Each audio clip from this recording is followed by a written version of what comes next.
हर हर महादेव दोस्तो, हा विषय केवळ शास्त्रीय नाही किंवा केवळ पुराण कथांचा भाग नाही. हा मानवांच्या अंतकरणातील शुद्ध भावनेचा प्रवास आहे.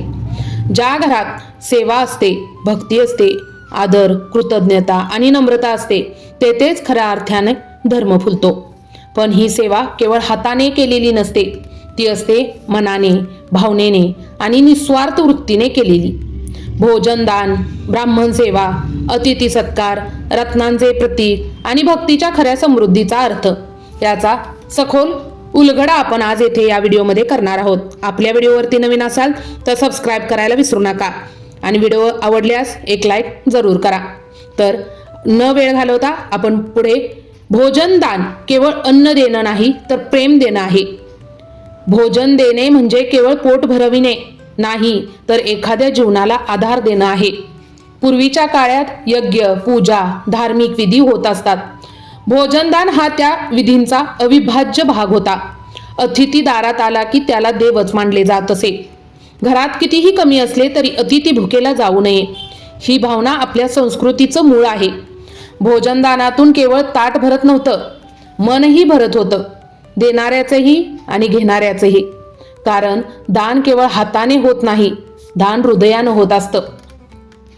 ब्राह्मण सेवा म्हणजेच ब्राह्मण म्हणजे केवळ जातीतील मनुष्य नव्हे, तो होता ज्ञानदान जपणारा, वेदशास्त्रांचा अभ्यासक, आचार विचारांचा मार्गदर्शक. त्यांना भोजन देणे, सत्कार करणे, आदर देणे याचा अर्थ होता मी ज्ञानाचा सन्मान करतो.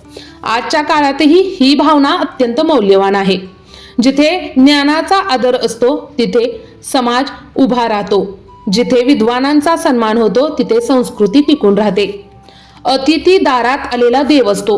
आपल्या ऋषींनी सांगितलेलं आहे, अतिथी देवो भव. अचानक आलेल्या पाहुण्याला कधीही ओझे मानले नाही, कारण त्याच्यात देवाचा अंश पाहिला गेला. अतिथीचा राग ओढवला तर पाप म्हणून मानले जाई आणि त्याला भोजन दिले तर पुण्य. ते व्यवहार नव्हते, ही होती भावना. आजही आई जेव्हा म्हणते अगं थोडं वाढ, पाहुणा आला आहे, तेव्हा तिच्या हातातील ताटात केवळ भाजी भाकरी नसते, तेथे असते ममत्व, करुणा आणि दिलदारपणा. रत्न केवळ दगड नाही तर प्रतीक असतं. रत्न चमकते, ते मौल्यवान असते, ते अनमोल मानले जाते. पण ज्याची खरी ओळख काय तर रत्नाला मूल्य आहे, कारण ते टिकाऊ आहे. हे सहज तुटत नाही, जसेच्या तसे राहते. ही गोष्ट मानवाच्या जीवनालाही लागू होते. रत्नासारखे होणे म्हणजे स्वभावात सौंदर्य, मनात निर्मळता आणि आचरणात सात्विकता ठेवणे. जो माणूस स्वार्थरहित, दयाळू, नम्र आणि सत्यप्रिय असतो तोच मनात अनमोल रत्न बनतो. रत्न हातात असले तरी ते खरे धन नाही, पण रत्न स्वभावात असलेला मनुष्य तोच खरा श्रीमंत असतो.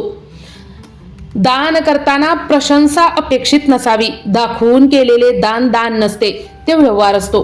खरे दान ते जे कर्तव्य म्हणून केले जाते. शास्त्र म्हणते ज्याला दान दिले त्याच्यावर उपकार नाहीत, उपकार तर देणाऱ्यावरच होतात, कारण दानातून तो स्वतःचे मन शुद्ध करतो. आजच्या काळातही जेव्हा आपण एखाद्याला मदत करतो, पैशाने, अन्नाने, शब्दाने किंवा धीर देऊन, तेव्हा आपण आपल्या अंतकरणातले रत्न उजवळत असतो. समृद्धी म्हणजे केवळ धन नव्हे. काही घरे मोठी असतात, भव्य असतात, संपत्तीने भरलेली असतात, पण तिथे आनंद नसतो. काही घरे लहानशी, मधली, पण तिथे हास्य असतं, प्रेम असतं, मऊ संवाद असतो. हेच खरे धन. समृद्धी म्हणजे मोठे कपाट नाही तर मोठे मन. रत्न, दागिने, धन हे सर्व बाहेरचं वैभव आहे, पण आतले वैभव म्हणजे श्रद्धा, सेवा, नम्रता आणि करुणा. धर्म केवळ पूजा, आरती, जप, तप, यज्ञ इतकाच नाही. धर्म एखाद्याला पाणी देण्यात आहे, भुकेलेल्या अन्न देण्यात आहे, थकलेल्याला आसरा देण्यात आहे. घरात मुलांचा आवाज, आईची माया, वडिलांचे कष्ट, आजीच्या कथा हे सगळं जीवनातील जप आहे. धर्म अनुभवला जातो, जगला जातो, वाटला जातो. या सगळ्या शिकवणीचा एकच सार आहे. रत्न हातात असले तर फक्त तेज दिसते, पण रत्न स्वभावात असले तर संपूर्ण जग उजळते. भोजनदान, सेवा, कृतज्ञता, नम्रता, आदर हीच खरी समृद्धी आहे. आपण सगळ्यांनी आपल्या आयुष्यात किमान एका क्षणी तरी स्वतःला विचारावे, मी रत्न जमवतो आहे की रत्नासारखा माणूस बनवतो आहे. एक दिवस धन संपेल, संपत्ती संपेल, पण चांगले कर्म, चांगले स्वभाव आणि सेवाभाव हेच सोबत राहतील. यापेक्षा मोठे रत्न नाही. कसा वाटला तुम्हाला हा व्हिडिओ नक्की कमेंट करून सांगा. लवकरच भेटू अशाच एखाद्या व्हिडिओमध्ये. तोवर स्वतःची काळजी घ्या आणि आपल्या घरातल्यांचीही काळजी घ्या. श्री गणेशाय नमः. श्री स्वामी समर्थ. हर हर महादेव. सबस्क्राईब करायला विसरू नका. धन्यवाद, धन्यवाद, धन्यवाद.